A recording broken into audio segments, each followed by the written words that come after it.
Jesus didn't fulfill one messianic prophecy.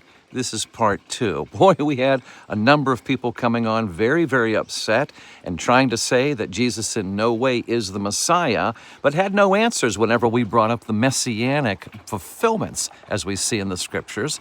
And here's one thing, even above all the different prophecies I've given, there are over 300, so obviously we can't make this a full series and keep going. But I want to share something else to those that keep making different protestations in this without looking at any of the fulfillments. Let's talk about what Jesus could not maneuver. Now, of course, Psalm 22 and verse 1.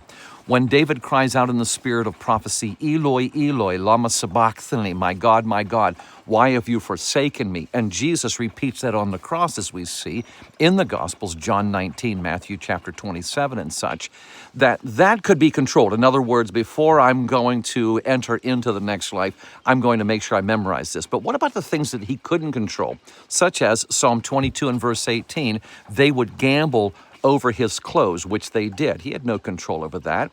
Or for the fact, as we see in Matthew chapter 2, the angel said to Joseph, flee, Herod's after you and your wife and the baby. And so they do. And when he came back, when we see the call in Matthew 2:19, it's safe to come back. That fulfills prophecy from Hosea chapter 11 and verse 1, I have called my son out of Egypt. Jesus couldn't control those things. But even more so, we think about Judah. Jesus came from the tribe of Judah. When you look in Genesis chapter 49, you're going to see this is the messianic call. The Messiah, the deliverer, the anointed one would come from Judah. And what does it say in Revelation chapter 5 and verse 5? He is the Lion of the tribe of Judah.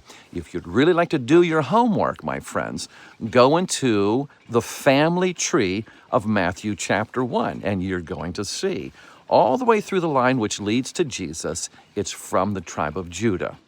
You see, as much as it might get emotional in wanting to deny the messiahship of Jesus, you have a lot that is here that is both promised and answered.